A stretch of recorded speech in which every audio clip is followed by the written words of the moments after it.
चुनाव आयोग ने आगामी उत्तर प्रदेश विधानसभा चुनाव के लिए तारीखें घोषित कर दी हैं और अब आचार संहिता भी लागू हो चुकी है।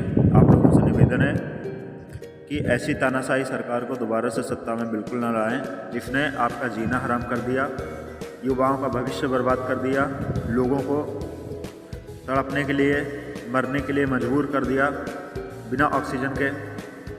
हम नहीं भूल सकते वो 69,000 युवाओं के ऊपर लाठीचार्ज, जो सिर्फ अपनी बात रखने के लिए वहाँ पे गए थे और केशव प्रसाद मौर्य से, मुख्यमंत्री से मिलना चाहते थे, अपनी मांग करना चाहते थे। हम नहीं भूल सकते उन हमारे साथियों को जो बिना ऑक्सीजन के अस्पताल में तड़पते रहे और मरने को मजबूर हो गए। हम नहीं भूल सकते योगी की उस तानाशाही को, जिसने सच बोलने वालों के खिलाफ मुकदमा दर्ज करवाया, जिसने ये आदेश पारित किया, हिटलर का तानाशाही आदेश, कि जो भी ऑक्सीजन की कमी बताएगा उसके ऊपर मुकदमा किया जाएगा, केस किया जाएगा और उसको जेल में डाला जाएगा।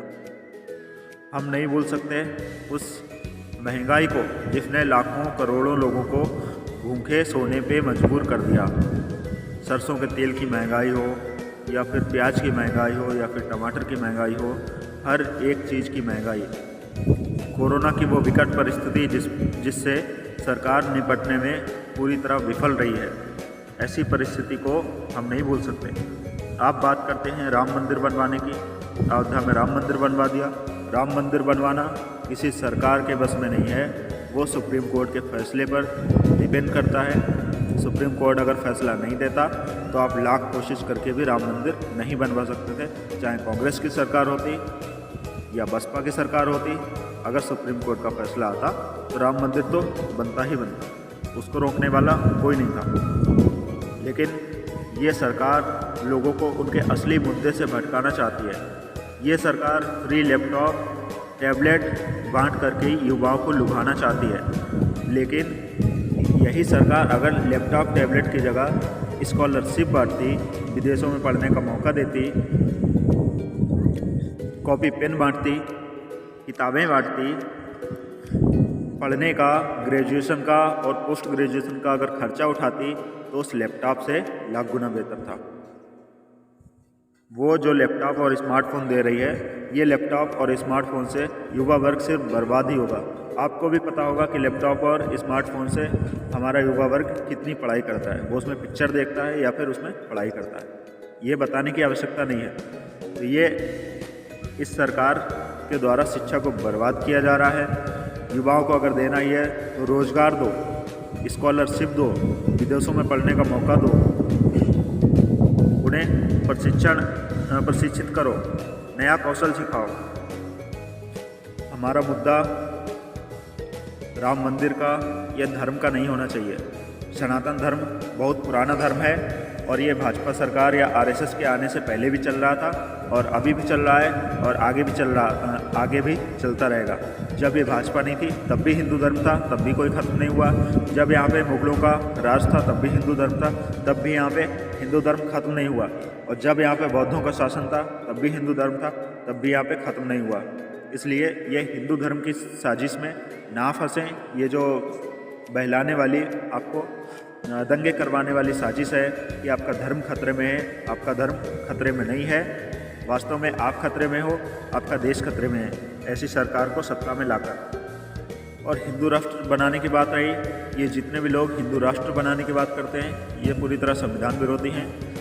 मेरे ख्याल से हिंदू राष्ट्र नहीं, हमारा लोकतंत्र, संविधान के अनुसार ये लोकतंत्र है। और हिंदू राष्ट्र बनाने की या मुस्लिम राष्ट्र बनाने की बात बिल्कुल भी ना करें। यहाँ पे सभी धर्मों के लोगों को रहने का अधिकार है, सभी धर्म के लोग रहेंगे और सभी जातियों को, सभी धर्मों को एक समान जगह दी गई है। हमारा मुद्दा रोजगार का, शिक्षा का, पानी का, बिजली का आदि मुद्दे होने चाहिए। हमारा मुद्दा धर्म का, संप्रदाय का नहीं होना चाहिए।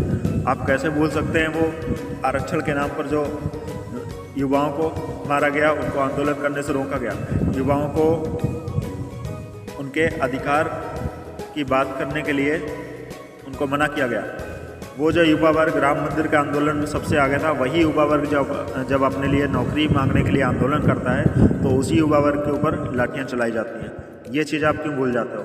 जब आरक्षण की मांग करते हो तब आपके ऊपर लाठियाँ चलाई जाती हैं, जब आप अपने संवैधानिक अधिकारों की मांग करते हो तब आपके ऊपर लाठियाँ चलाई जाती हैं। ये सरकार सिर्फ आपसे हिंदू मुस्लिम करवाना चाहती है, जय श्री राम के नारे लगवाना चाहती है, इसके अलावा और कुछ नहीं है। ये सरकार नहीं चाहती कि आप शिक्षित हो, ये सरकार नहीं चाहती कि आपको आपके अधिकार मिले, आपको रोजगार मिले, आपका भविष्य अच्छा हो, आप विदेशों में पढ़ो।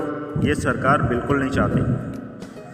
CAA NRC की आग को आप कैसे भूल सकते हैं? हिंदू मुस्लिम नाम के दंगे आप कैसे भूल सकते हैं? याद करो, इससे पूर्व जो बसपा सरकार थी या सपा की सरकार थी या कांग्रेस की सरकार हो, आज तक कभी संप्रदाय धर्म के नाम पर दंगे नहीं हुए हैं और हमेशा सौहार्दपूर्ण वातावरण पूरे प्रदेश में, पूरे देश में रहा है।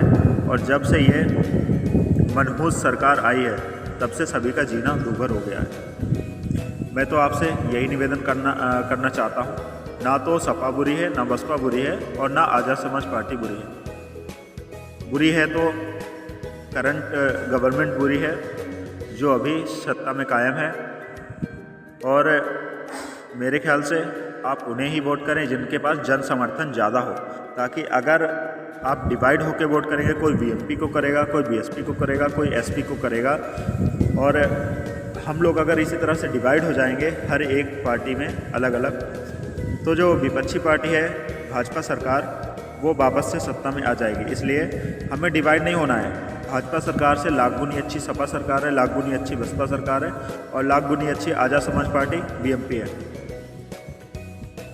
तो इसलिए सब लोग उस पार्टी को वोट करें अपने जिसके पास जन समर्थन ज़्यादा हो।